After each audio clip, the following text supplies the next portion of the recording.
Hello friends, केम छो बधा मजामां? Last में આપણે ઈઆઈમાં ઇલેક્ટ્રિકલ ઇન્સ્ટ્રુમેન્ટ સબ્જેક્ટમાં લાસ્ટ લેક્ચરમાં આપણે એક્ઝામ્પલ સુધી જોયેલું હતું, તમને યાદ હોય તો. બરાબર છે એ 1.1 એક્ઝામ્પલ ત્યાં સુધી આપણે જોયેલું હતું. બરાબર, એક્ઝામ્પલ એક્ઝામમાં પૂછાય છે. બરાબર, ઓપ્શનમાં પણ નીકળી જાય, પણ એક્ઝામ્પલ એકદમ સિમ્પલ છે. એક્યુરસીનો એક ખાલી ઇક્વેશન જ મૂકવાનું છે. ઓકે, એક જ પહેલો જ એક્ઝામ્પલ આપણે જોવાનો હતો, ખાલી 1.1 જરૂર નથી. હવે નેક્સ્ટ ટોપિક આપણો મેઝરિંગ ઇન્સ્ટ્રુમેન્ટની પસંદગી કરતી વખતે ધ્યાનમાં લેવા પડતા મુદ્દાઓ. બરાબર, point to be consider while selecting instrument. એટલે કે તમે બજારમાં કોઈ પણ ઇન્સ્ટ્રુમેન્ટ લેવા જાઓ તમે ત્યારે કયા કયા મુદ્દાઓ ધ્યાનમાં રાખો છો. હું તમને એક એક્ઝામ્પલ આપું. તમે ફ્રીજ લેવા જાઓ, બરાબર, કે વોશિંગ મશીન લેવા જાઓ તો આપણે શું જોઈએ કે ફ્રીજની કેપેસિટી કેટલી છે, બરાબર, તે કેટલું કુલિંગ આપે છે, તે વોલ્ટેજ કેટલા ઉપાડશે, બરાબર, 5 સ્ટાર છે કે 3 સ્ટાર, જેમ સ્ટાર વધારે તેમ વોલ્ટેજ ઓછા ઉપાડે. તો આ બધી વસ્તુ આપણે જોતા હોઈએ છીએ. કેવી રીતના વોશિંગ મશીનમાં તો કે કેટલી કેપેસિટીનું, કેટલા કેજીનું છે, ફૂલ્લી છે કે ઓટોમેટિક છે. તો આવા બધા મુદ્દા અહીંયા આપણે મેં તમને એક્ઝામ્પલ આપ્યું, પણ એવા આપણે મલ્ટીમીટર કે બીજું કંઈ બજારમાં લેવા જાય ત્યારે આપણે ક્યાં ક્યાં મુદ્દા બધા ધ્યાનમાં રાખતા હોય એના, તો કે તેની એક્યુરસી કેવી છે. એક્યુરસી એટલે એક્ઝેક્ટ ચોકસાઈવાળું છે કે નહીં, બરાબર, તે મુદ્દા આપણે અહીંયા જોવાના છે. આ ક્વેશ્ચન બેંકનો ક્વેશ્ચન છે. Okay, point to be consider while selecting instrument. એક્ઝામમાં 3 માર્ક અથવા 4 માર્કમાં પૂછાય છે ક્વેશ્ચન બેંકનો ક્વેશ્ચન. બરાબર, પહેલો મુદ્દો, ટોટલ 6 મુદ્દા છે, 5 કે 6. જોઈતી એક્યુરસી. એક્યુરસી એટલે કે હમણાં આપણે આગળ ડેફિનેશન જોઈ, કોઈ પણ આપણે ઘણીવાર બોલતા પણ હોઈએ આ વસ્તુ બહુ એક્યુરેટ નથી. એક્યુરેટ એટલે એક્ઝેક્ટ નથી, બહુ ચોકસાઈવાળી નથી. કોઈ પણ મલ્ટીમીટર હોય, બરાબર, એ હમણાં જ આપણે વાત કરી કે પ્લગમાંથી 230 વોલ્ટ આવતા હોય, બરાબર, આની પહેલાંના લેક્ચરમાં આપણે વાત કરી તો 230 વોલ્ટ બે મલ્ટીમીટરથી માપો અલગ અલગ. તો એક મલ્ટીમીટર છે તે 220 રીડિંગ બતાવે છે અને બીજું છે એ 225 બતાવે છે. તો કયા મલ્ટીમીટરની રીડિંગ સારી કહેવાય? પહેલાંની 220 બતાવે છે એ કે 225 બતાવે છે એ? તો કે 225 બતાવે છે એ બીજાની. શું કામ? કારણ કે તે 230ની નજીક છે ને 220 કરતાં, એટલે એ છે એ વધારે એક્યુરેટ છે. ભલે એક્ઝેક્ટ નથી બતાવતું પણ ઓના કરતાં તો સારું છે એમ, એટલે એની એક્યુરસી સારી કહેવાય. એટલે કે જે આપણે રીડિંગ હોય તે એક્ઝેક્ટ બતાવે તેની એક્યુરસી સારી કહેવાય. એટલે કે આપણે પહેલાં તો કોઈ પણ ઇન્સ્ટ્રુમેન્ટ બજારમાં લેવા જાય તો તે એક્યુરેટ છે કે નહીં, એક્યુરસી તેની કેવી છે, સારી છે કે નહીં, તે આપણે જોતા હોઈએ છીએ. બરાબર છે. એક્ઝામ્પલ મેં સમજાવ્યું તેમ તમે લખી શકો એક્ઝામમાં, અથવા આમાંથી વાંચીને તેમ લખો તોય સારું હાલે. બરાબર, એવું કંઈ નથી કે તમે આમાંથી વાંચીને લખો તે જ હોય તે જ લખો. સમજાણું હોય તે તમારા વર્ડમાં એક્ઝામ્પલ આપો તો પણ ચાલે. પછી ફાઇનલ ડેટા કેટલા સમયમાં જોઈએ છે. બીજો પોઈન્ટ, કોઈ પણ ઇન્સ્ટ્રુમેન્ટ છે, ફોર એક્ઝામ્પલ હમણાં વોશિંગ મશીનની વાત કરી તો વોશિંગ મશીન છે, કપડાં તમારા ધોવે છે તો કેટલા ટાઈમમાં ધોવે છે ભાઈ? 15 મિનિટ, 20 મિનિટ, બરાબર. અમુક વોશિંગ મશીન ફાસ્ટ હોય તો તે 10 મિનિટમાં જ કપડાને બધાને વ્યવસ્થિત ધોઈ નાખતા હોય. તો ફાઇનલ ડેટા એટલે કે આપણે આઉટપુટ છે તે કેટલા ટાઈમમાં જોઈએ છે તેના ઉપર આપણે ઇન્સ્ટ્રુમેન્ટની પસંદગી કરતા હોઈએ છીએ. બરાબર છે. પહેલું એક્યુરસી હતું, એટલે કે આપણે જો એક્યુરસી આપણા માટે એટલું બધું ઇમ્પોર્ટન્ટ ન હોય કે ભાઈ ચાલે તેમ હોય કે ભાઈ થોડું ઘણું રીડિંગ છે 10-15 ઉપર નીચે આવશે તો ચાલશે, તો આપણે ઓછા રૂપિયા ટૂંકમાં સસ્તું જે આવતું હોય એવું ઇન્સ્ટ્રુમેન્ટ લઈએ. મલ્ટીમીટર તમે લેવા જાઓ તો એક્ઝેક્ટ રીડિંગ બતાવે તેવું તમે લેવા જાઓ તો તે મોંઘું આવતું હોય. સમજાણું? તો કે એની અંદર પરફેક્ટ બધા રજિસ્ટર, કેપેસિટર પરફેક્ટ વેલ્યુને વ્યવસ્થિત યુઝ કર્યા હોય એટલે તે એક્ઝેક્ટ એક્યુરેટ રીડિંગ બતાવે. અને ફાઇનલ ડેટા ફટાફટ જોતો હોય આપણે ડેટા કોઈ પણ, તો એટલું હાઈ વેલ્યુનું ઇન્સ્ટ્રુમેન્ટ લેવું પડે. સમજાય છે મિત્રો શું કહું છું? પછી કિંમત.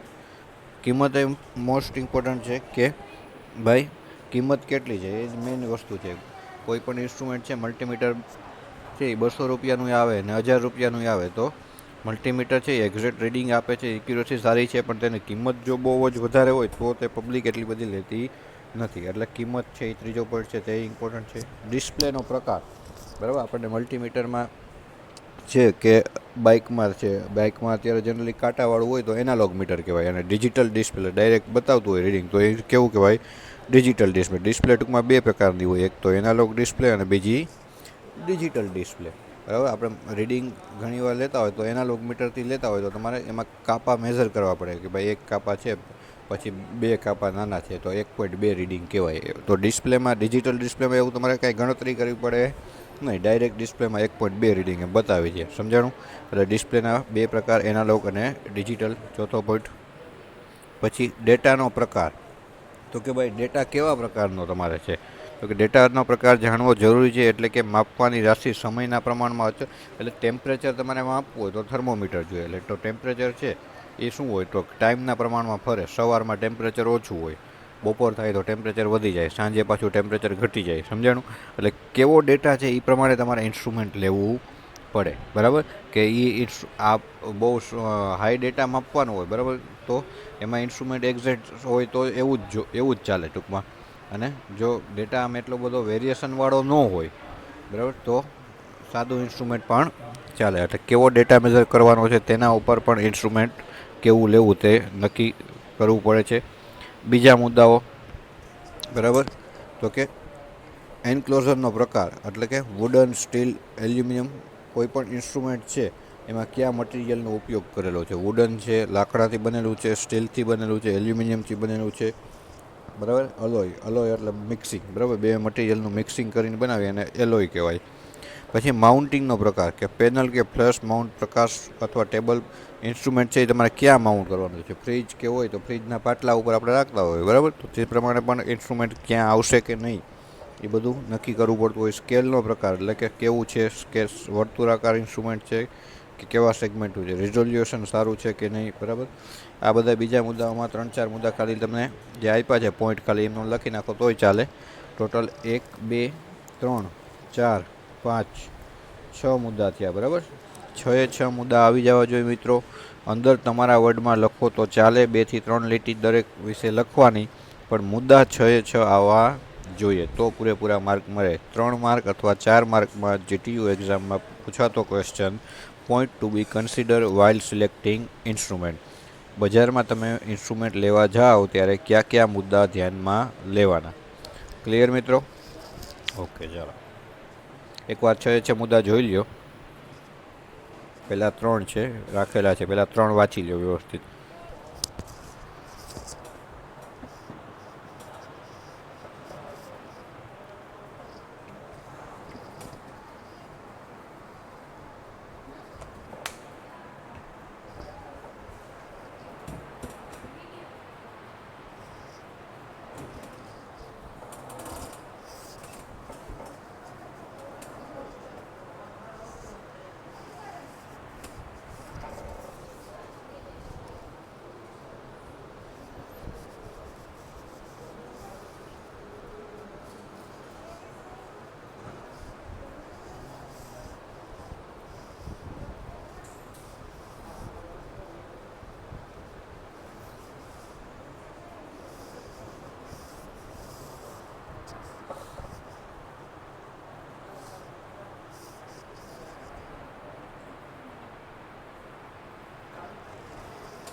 બરાબર છે. અને પછીના નેક્સ્ટ 3, ડિસ્પ્લેનો પ્રકાર, ડેટાનો પ્રકાર અને બીજા મુદ્દાઓ આ જોઈ લ્યો.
ઓકે, હવે નેક્સ્ટ જોઈએ આપણે આગળ.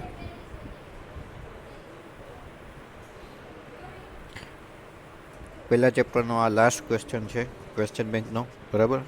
Types of error. એરરની આપણે ડેફિનેશન જોઈતી, બરાબર. એરર એટલે ગુજરાતીમાં કહેવાય ત્રુટિ. શું હતી એરરની ડેફિનેશન? તો કે indicate value minus true value, it is called error. એટલે કે મલ્ટીમીટર છે તે 230 વોલ્ટ મેઝર કરે છે, બરાબર, અને બતાવે છે કેટલા? 228. તો ઇન્ડિકેટ કેટલા કર્યા? એને 228. પણ ટ્રુ વેલ્યુ કેટલી છે? તો કે 230. સમજાણું? એટલે indicate value minus true value, it is called error. 228 minus 230. Okay,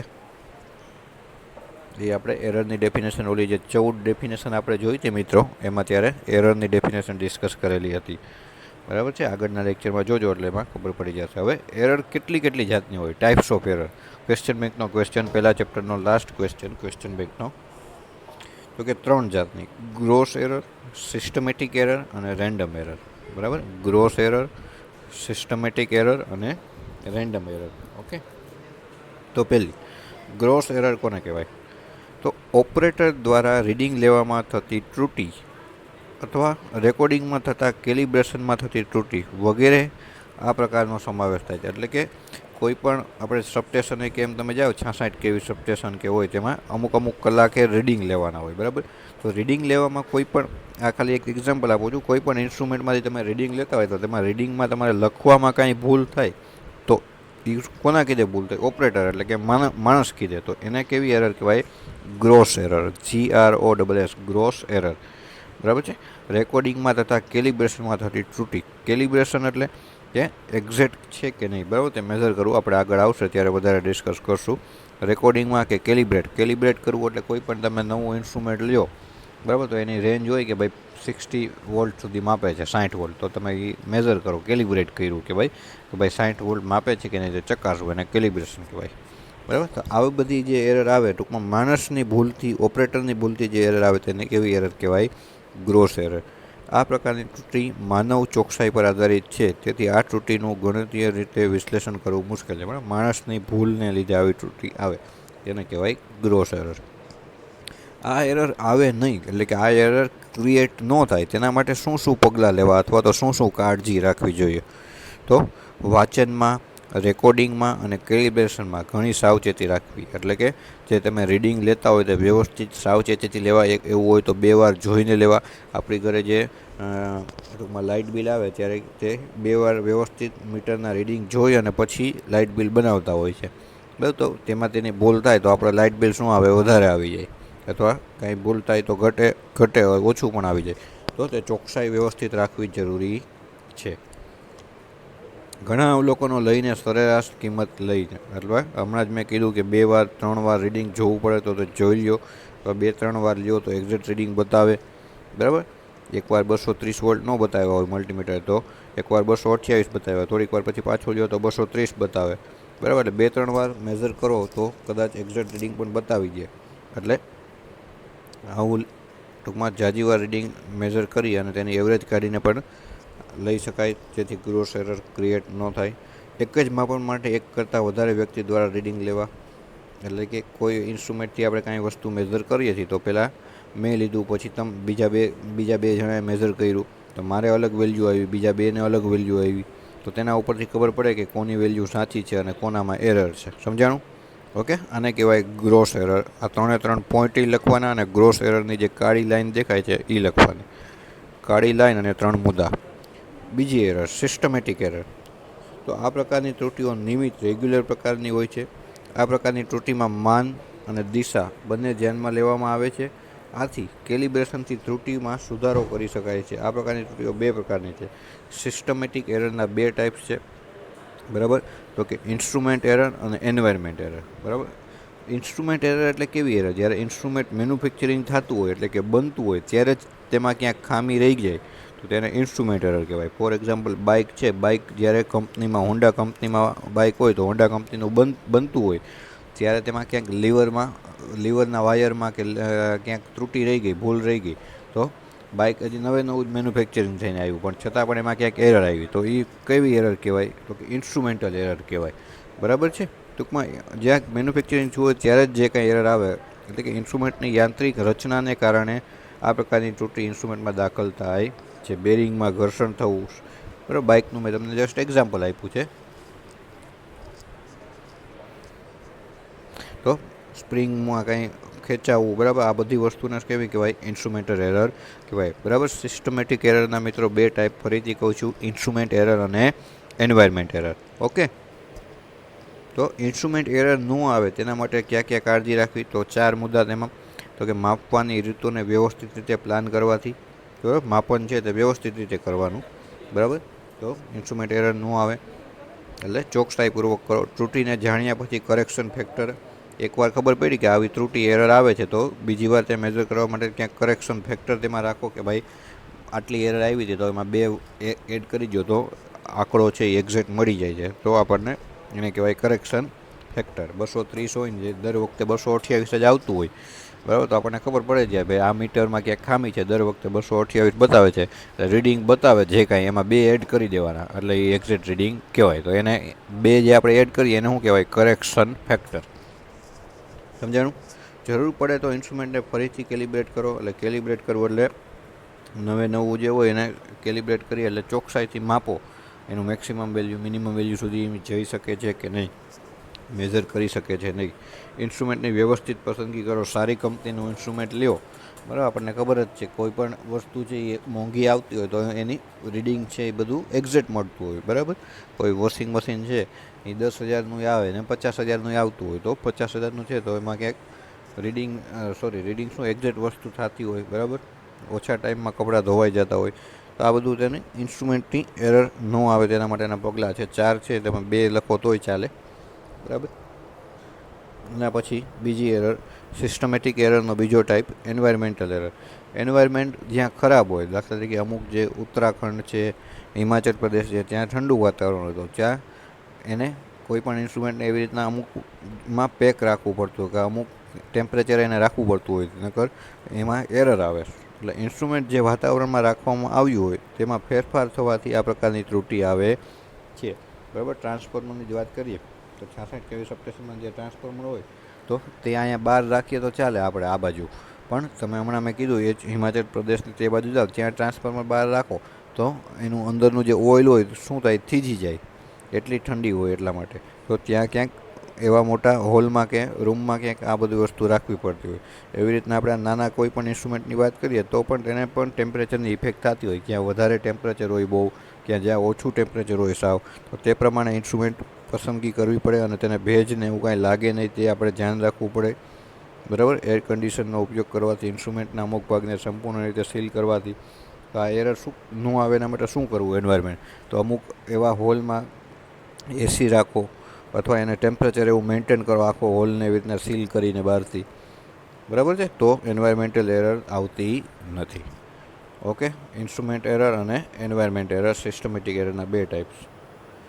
last, random error, બરાબર છે. રેન્ડમ એરર એટલે આ બધી એરર આપણે જોઈ એમ છતાં પણ અચાનક ક્યારેક ક્યાંક થઈ જાય તો અને એરર આવે કાંઈ તો તેને કેવી કહેવાય? Random error. બધી સિસ્ટમેટિક એરરને ધ્યાનમાં લીધા પછી પણ કોઈ અજ્ઞાત કારણોસર આવતી ત્રુટીને રેન્ડમ એરર કહે છે. એટલે આ બધું જોયા પછી પણ ઘણીવાર એરર આવે તો તેને કહેવાય રેન્ડમ એરર. 3 એરર મિત્રો, રેન્ડમ એરર, સિસ્ટમેટિક એરરના 2 ટાઈપ, એન્વાયરમેન્ટ એરર, બરાબર. ડાર્ક લાઇન રાખવાની એન્વાયરમેન્ટ એરરમાં, બરાબર છે. રેન્ડમ એરરમાં પણ ખાલી ડાર્ક લાઇન, બરાબર. ઇન્સ્ટ્રુમેન્ટ એરરમાં ડાર્ક લાઇન અને એના 2 મુદ્દા લખો. સિસ્ટમેટિક એરરમાં ડાર્ક લાઇન, સિસ્ટમેટિક એરરના જ 2 ટાઈપ્સ છે, બરાબર. ઇન્સ્ટ્રુમેન્ટ એરર અને એન્વાયરમેન્ટ એરર લખો.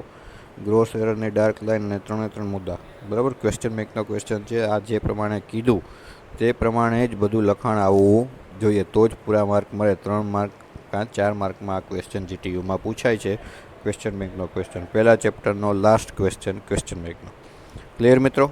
જોઈ લ્યો ચાલો એકવાર પાછું ગ્રોસ એરર પહેલાં.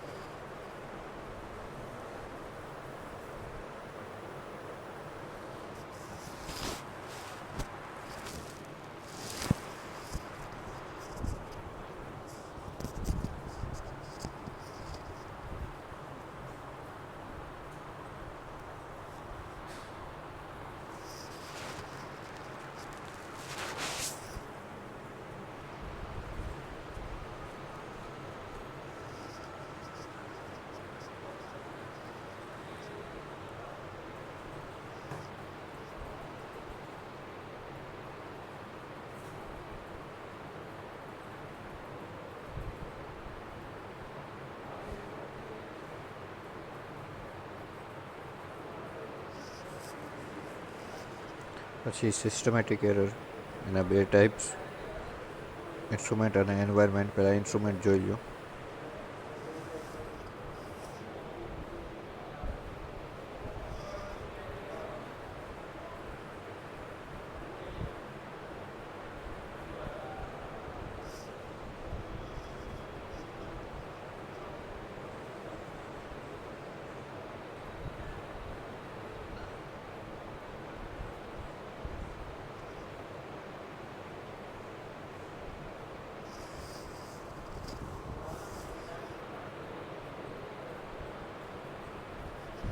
પછી એન્વાયરમેન્ટ એરર અને રેન્ડમ એરર.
ઓકે, હવે આગળ જોઈએ આપણે.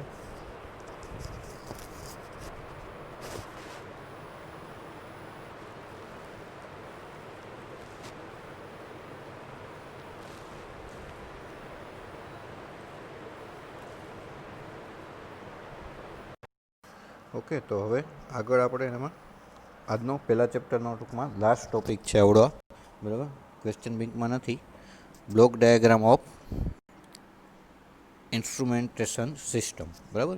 ખાલી એમને જોવાનો છે, ક્વેશ્ચન બેંકનો ક્વેશ્ચન નથી, એક્ઝામમાં પણ પૂછાતો નથી. કારણ કે આપણે પહેલાં જ જે generalize system block diagram for measurement આપણે આગળ જોયો તે ક્વેશ્ચન બેંકમાં હતો, 3 જે બ્લોક હતા તે, બરાબર. આ ક્વેશ્ચન બેંકમાં નથી, ખાલી સમજવા માટે આપણે સમજીએ, બરાબર. જેમ ઓનમાં આપણે જોયું હતું 3 બ્લોકવાળામાં સેન્સિંગ, ઇન્ટરમીડિયેટ અને ડેટા રિપ્રેઝન્ટેશન, બરાબર. તેની જેવું જ પહેલાં ઇનપુટ આવે, બરાબર. તમારે આપણે 230 વોટનું એક્ઝામ્પલ લીધું હતું, બરાબર. તો 230 વોટ પ્લગમાંથી મેઝર કરવા હોય આપણે મલ્ટીમીટરથી, તો શું કરીએ આપણે, બરાબર. તો પહેલાં મલ્ટીમીટરના જે 2 છેડા છે તે આપણે પ્લગમાં લગાડશું, બરાબર. એટલે તે આપણા માટે 230 વોલ્ટ આપણા માટે શું થયું, ઇનપુટ.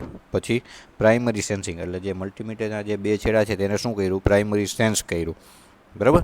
રેડ અને બ્લેક આપણે જે પ્લગમાં લગાવશું તે શું કરશે, તેને સેન્સ કરશે ડેટાને, જે પ્લગમાંથી જે આવે છે વોલ્ટેજ એને. પછી શું કરશે, ટ્રાન્સડ્યુસર સ્ટેજ. પછી એ ડેટા ક્યાં આવ્યો, તો કે મલ્ટીમીટરમાં અંદર આવ્યો. પછી શું થાય, ડેટા જે વોલ્ટેજ છે તેને આપણે રિપ્રેઝન્ટ જેમાં ડિસ્પ્લેમાં કરવાનો છે તેને એક ફોર્મમાંથી બીજા ફોર્મમાં કન્વર્ટ કરવો પડશે તે ફોર્મમાં, બરાબર. તો એટલે કે ટ્રાન્સડ્યુસર એક એનર્જીને બીજી એનર્જીમાં કન્વર્ટ કરશે. એટલે પછી બીજું સ્ટેજ કયું આવે મલ્ટીમીટરમાં, ટ્રાન્સડ્યુસર સ્ટેજ આવે. પછી ટ્રાન્સડ્યુસર થઈ ગયું પછી એ મલ્ટીમીટર જે રીતના મેઝર કરતું હશે અને તેને ડેટાને મેઝર કરશે, બરાબર. એટલે કે મેઝરમેન્ટ સ્ટેજ. ટ્રાન્સડ્યુસર સ્ટેજ પછી કયું સ્ટેજ આવે, મેઝરમેન્ટ સ્ટેજ. મેઝરમેન્ટ સ્ટેજ પછી તો કે ઇન્ટરમીડિયેટ મોડિફાઈંગ સ્ટેજ. ડેટા ઇનપુટમાં આવી ગયો, પ્રાઇમરી સેન્સ થઈ ગયું, એ ડેટાને જે માપી શકે તેવા ફોર્મમાં કન્વર્ટ કરવાનો હતો તે ફોર્મમાં કન્વર્ટ કરી નાખ્યો. પછી મેઝરમેન્ટ એટલે પછી ડેટાને માપ્યો. પછી એ ડેટામાં કાંઈ વધઘટ કરવાની હોય, કાંઈ એડિશન સબટ્રેક્શન, બરાબર. તે બધું શેમાં થાય, ઇન્ટરમીડિયેટ મોડિફાઈંગ સ્ટેજમાં, બરાબર. આ 4 બ્લોક આ પ્રમાણે મેઝરમેન્ટ થતું હોય છે, અંદર આખી પ્રોસેસ થતી હોય છે. પછી ટ્રાન્સમિશન સ્ટેજ, એટલે કે ડેટાને બધું થઈ ગયું, બરાબર, એક્ઝેક્ટ. પછી ડિસ્પ્લે સુધી પહોંચાડવા માટે ડિસ્પ્લેમાં ડેટા આપણને દેખાય કે ભાઈ 230 વોટ બતાવે છે, તો ત્યાં સુધી ડેટાને લઈ જવા માટે કયું સ્ટેજ કહેવાય, ટ્રાન્સમિશન સ્ટેજ. પછી ઇન્ડિકેશન સ્ટેજ, એટલે ડિસ્પ્લેમાં આપણને ડેટા બતાવ્યો 230 વોટ, એટલે ઇન્ડિકેટ કર્યું, એટલે એ પ્રોસેસ શેમાં કહેવાય, ઇન્ડિકેટ સ્ટેજમાં. પછી રેકોર્ડર, એટલે કે જે રેકોર્ડ કરવું હોય, ફોર એક્ઝામ્પલ આપણી ઘરે જે એનર્જી મીટર હોય તે શું કરે છે, રીડિંગ છે એ રેકોર્ડ કરી રાખે છે. જ્યારે બિલવાળા ભાઈ આવે ત્યારે તે રીડિંગ જોઈ શકે છે. એટલે રેકોર્ડર અંદર હોય તો કે સ્ટોરેજ હોય, મેમરી કેમ આપણે મોબાઈલમાં હોય તેના જેવું જ, કે ડેટા શું થાય, સ્ટોર થાય. અને આખી આ જે પ્રોસેસ થતી હોય તેને કંટ્રોલ કરવા માટે જે સિસ્ટમ હોય બરાબર, તે બધાનું કંટ્રોલિંગ રાખે કંઈ, તો એને કહેવાય કંટ્રોલ સિસ્ટમ સ્ટેજ. ક્લિયર. ટોટમાં 4 ને 4 8 સ્ટેજમાં આખી ઇન્સ્ટ્રુમેન્ટ મેઝરમેન્ટની પ્રોસેસ ડિવાઈડ થાય છે. આ ક્વેશ્ચન બેંકનો ક્વેશ્ચન નથી, તમારે લખવાનો નથી, એક્ઝામમાં પૂછાતોય નથી, ખાલી આપણે ઇન જનરલ સમજવા માટે. ક્લિયર બધાને? ઓકે, તો 8 બ્લોક જોઈ લો એકવાર.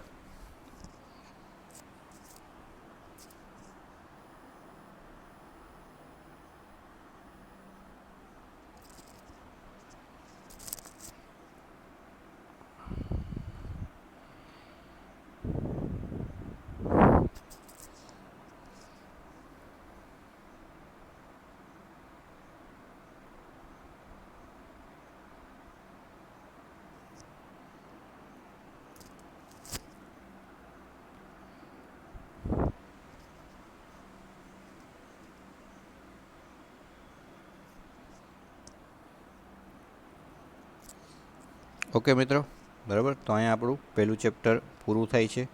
બરાબર છે. પહેલા ચેપ્ટરના જે કાંઈ ક્વેશ્ચન બેંકના ક્વેશ્ચન હતા તે તમારે નોટમાં લખવાના રહેશે. ઇંગ્લિશમાં લખો કે ગુજરાતીમાં, ગમે એ લેંગ્વેજમાં તમે લખી શકો છો. હું જેટલું આમાં કહેતો હોય આમાં આટલી વસ્તુ આવે તેટલી જ વસ્તુ ખાલી લખવાની રહેશે. બરાબર છે મિત્રો. હવે આપણે નેક્સ્ટ લેક્ચરથી આપણે બીજું ચેપ્ટર ચાલુ કરશું. Okay, thank you very much.